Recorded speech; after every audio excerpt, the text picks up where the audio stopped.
자, 아까 우리가 그 과학은 과학을 위한 것만이 아니라 하면서 과학이 11번이 쓰였던 것을 5개의 문장으로, 5번으로 줄인 이게 그 훈련을 해보았습니다. 자, 이 경우에는 자, 문장을 짧게 잘 연결하고 있는데 접속사와 지시어를 제대로 활용하지 않아서 의미가 정확하게 전달되지 않는 경우입니다. 자, 인간의 기억은 뇌의 변연계라는 시스템이 주로 관장하는 것으로 알려져 있다. 어떤 사실에 대한 얘기를 하고 있죠. 자, 변연계란 뇌의 가운데를 연결하는 여러 부위를 모두 일컫는다. 설명하고 있고요. 기억은 뇌의 특정 부위가 아닌 뇌의 여러 부위가 회로를 이루며 함께 관여하는 것이라고 할 수 있다. 자, 기억에 대한 이야기를 하고 있습니다. 첫 번째 문장에 기억이라는 단어가 나왔고요. 뇌의 기능이 차츰 밝혀지면서 뇌의 기능과 기억력을 촉진하는 약물이 개발되고 있다. 마지막 문장입니다. 신체적, 정신적 문제나 한계를 쉽사리 약물이나 의학적 치료에 의존하는 것은 위험하다.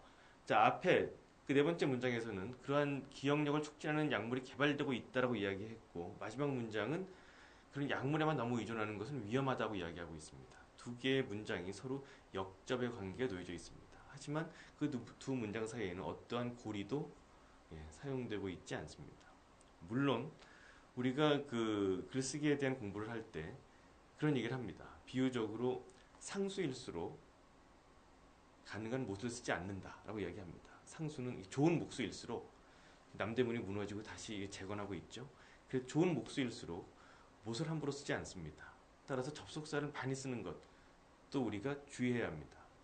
제일 첫 번째 공부했던 내용이 문장을 짧게 써라였잖아요.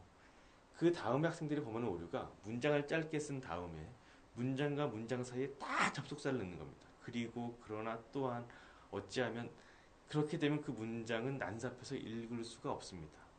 적재적소의 접속사와 지시어를 사용하면 짧게 쓴 문장들이 좋은 내용 단락으로 구성될 수 있을 것입니다.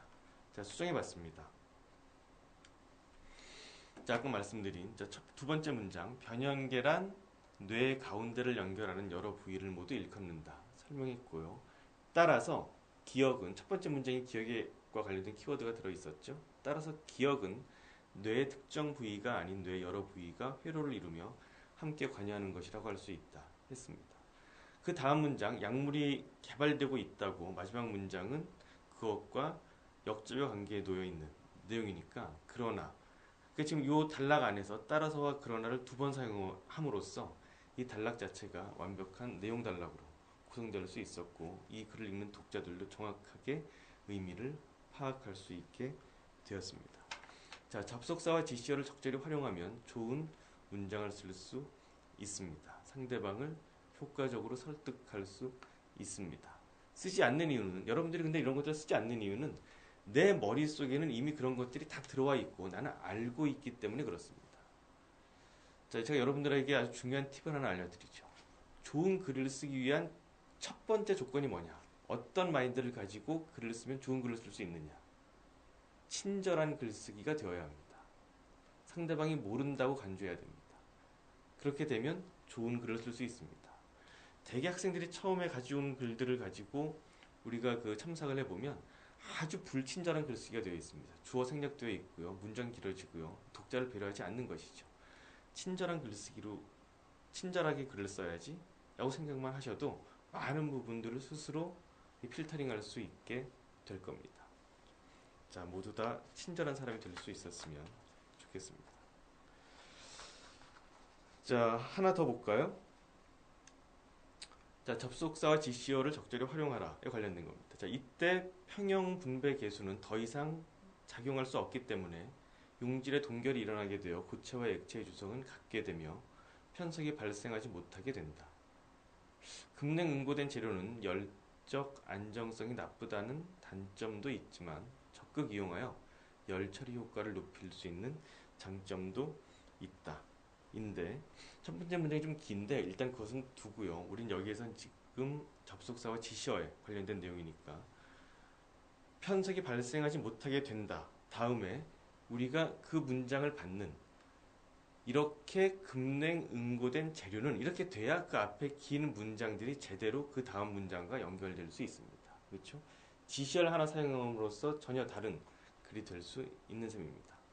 열적 안정성이 나쁘다는 단점도 있으나 적극 이용해 뭐를 이용하는 거야? 그렇죠? 그러니까 이를 적극 이용해서 열 처리 효과를 높일 수 있는 장점도 있다. 그러니까 지시어를 적재적소에 배치함으로써 의미를 좀 더 명확하게 하고 독자들에게 친절한 글쓰기가 된 사례입니다. 자, 다음 내용입니다. 과도한 생략은 의미를 모호하게 만들 수 있습니다. 특히 주어를 생략함으로써 이게 어디에 걸리는지 우리가 그 실험 보고서 같은 경우도 뭐 A4 한 페이지로 끝나는 것이 아니니까 많아지는데 저 앞에 있었던 어떤 내용들을 내 머릿속에는 있으니까 주어를 생략하고 그냥 뒤에서 서술해 버리면 이게 어디에 걸리는지 알 수 없고 잘못된 실험 보고서가 제출될 수밖에 없습니다. 그런 부분들을 우리가 주의하면 좋은 글을 쓸 수 있는데요. 자, 그 원핵생물, 진핵생물 가릴 것 없이 복잡한 화학 반응을 거쳐 반응물 에너지를 출입시키는 물질 대사를 수행한다. 또한 환경 변화에 반응할 수 있는 능력을 가지며 뭐가 그렇죠? 앞에 원핵생물, 진핵생물이 있는데 여기에서는 뭐가 반응할 수 있는 능력을 가지고 있는지 얘기하고 있지 않습니다. 주어가 생략됨으로써 의미 자체가 불분명해진 사례라고 말씀드릴 수 있습니다. 그렇다면 이렇게 바꿔야죠. 그렇죠?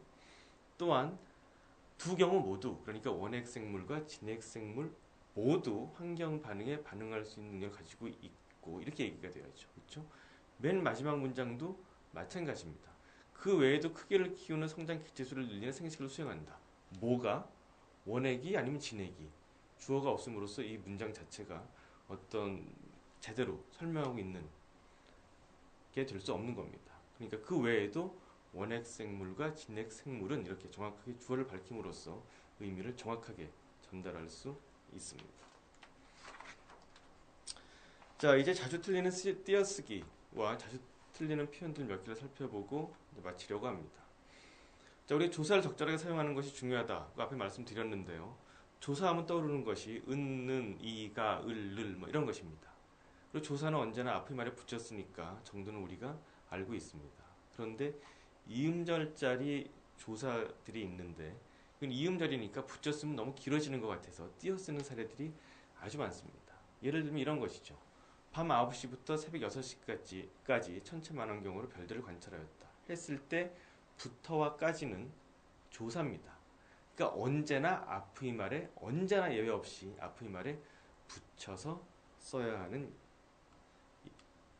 조사라고 말씀드릴 수 있습니다. 또 끼리와 가량 같은 경우도 이음절이지만 조사이므로 언제나 앞의 말에 붙여 쓰도록 합니다. 잘 기억해 두시고요. 또 이런 경우도 있죠. 인류는 지금껏 식량 문제 해결을 고심하며 많은 해결 방안을 모색하였다. 자, 과학자들이 주장하는 가장 손꼽는 해결책으로는 GMO의 개발밖에 없다. 인데 GMO의 개발밖에 없다 했을 때 밖에는 앞에 말에 붙였어야 되는 조사입니다. 단지 그것만이라는 뜻이죠. 그렇죠? 근데 이 경우에도 밖에는 뭐 의존 명사 같거나 혹은 이음절이기 때문에 조사라고 생각하지 못하고 띄어쓰는 경우가 아주 많습니다. 붙여 쓰는 경우를 발견하기가 오히려 어려웠던 것 같아요. 그렇죠? 이런 경우에 단지 그것만이라는 의미로 쓰일 때는 반드시 앞의 말에 붙여 써야 되는 조사입니다. 그렇죠? 이렇게 수정할 수 있겠습니다. 그렇지만 밖에가 예를 들면 아웃사이드의 의미일 때 실험실 밖에 설치한 온도계는 이럴 때는 의존 명사니까 이 경우에는 반드시 띄었어야죠. 그러니까 질문이 이렇게 되면 잘못된 것입니다. 야, 밖에는 띄었어 붙였어. 이 질문이 잘못된 것이죠. 그렇죠? 조사로 쓰일 때는 붙여 쓰고요. 의존 명사로 쓰일 때는 띄어 쓰는 것이라고 답변해야 합니다. 자, 이것도 여러분들이 많이 틀리는 내용인데요. 유전학에서는 유전자 내부에서 일어나는 복잡한 상호작용을 설명하기 위해 커뮤니케이션, 메시지 아닙니다. 메시지입니다. 번역, 전사, 암호화, 해독 등의 여러 가지 은유를 사용한다. 했을 때 어디가 틀렸죠? 해독 등에 했을 때 등은 언제나 앞의 말과 띄었습니다. 그렇죠? 근데 쭉 나열하거나 할 때 그냥 늘 이렇게 앞에 붙여 쓰는 경우가 많이 있는데 반드시 기억해 두시고요. 앞의 말과 등은 띄어 쓴다. 것입니다. 이렇게 띄었으면 됩니다. 예외 없는 것이니까 그냥 기억해 두시면 이제 오류를 범하지 않고 좋은 글을 쓸 수 있을 것입니다. 자, 그 외 자주 틀리는 표현들 한 두 개 살펴보겠습니다. 자, 여러분들이 이런 경우 내가 과학자로서 우리나라의 어떤 미래를 책임지고 있습니다. 할 때 어떤 자격격일 때와 또 그것이 어떤 도구로 쓰일 때 발음은 우리가 과학자로서 이렇게 가는 거지만 쓸 때는 로서와 로서를 구분해서 써야죠. 예를 들면 사용자의 등록 정보는 서버의 가입자 정보로서 존재하며 이에 대한 관리가 이루어진다 이렇게 얘기했는데 그렇죠? 사용자의 등록 정보는 서버의 가입자 정보로서니까 이거는 로서가 아니라 로서로 수정해야죠. 그러니까 이건 발음이 같이 되기 때문에 우리가 쓸 때 자주 틀리는 오류라고 말씀드릴 수 있습니다. 자, 이 경우는 너무 띄어쓰기를 열심히 한 나머지 붙여 써야 되는 것을 띄어쓴 경우입니다. 자, 페데옥신 PA1이 분비되는지 하면 되는지 띄었었죠. 그렇지만 는지는 하나의 형태소이므로 언제나 앞의 말과 붙였습니다. 띄어쓰지 않습니다. 두 번째 줄에 보시면 제주와 PA1이 분비됐고 웬 말입니까 이게? 됐고는 되었고의 준말이니까 이러한 형태는 없습니다. 그렇죠? 그러니까 분비되었고라고 쓰든지 아니면 그걸 줄여서 분비됐고라고 써야 맞는 표현이 될 수 있겠죠. 자, 먹이를 유인하기 위해서 흰 띠줄을 만들 것인가 아니면 먹이의 눈에 띄는 것을 하면서 이 하나의 문장 안에 중간중간에 물음표가 들어가 있습니다. 맞는 것 같지만 이건 우리말 어법에 맞지 않습니다. 물음표는 마침표와 같은 역할을 하기 때문에 문장이 끝날 때만 사용할 수 있습니다. 따라서 이렇게 하나의 의미로 쭉 이어가면서 중간에 만들 것인가 혹은 만들지 않을 것인가가 들어온다면 물음표가 아니라 쉼표로 연결하는 것이 맞습니다. 그렇죠? 흰 띠줄을 만들 것인가 만들지 않을 것인가에 관한 이렇게 가야 맞는 것이죠. 문장 중간에 물음표를 쓰지 않도록 합니다.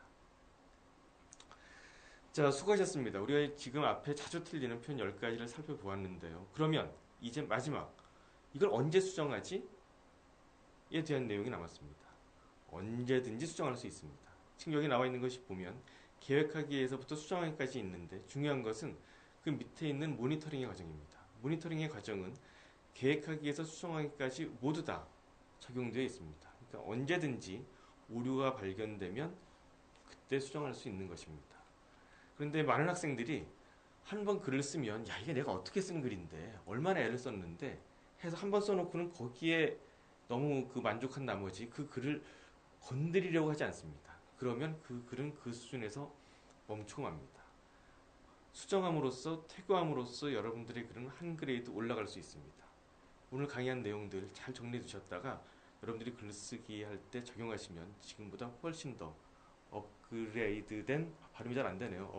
업그레이드된 글을 쓸 수 있을 것입니다. 자, 수고 많이 하셨습니다. 감사합니다.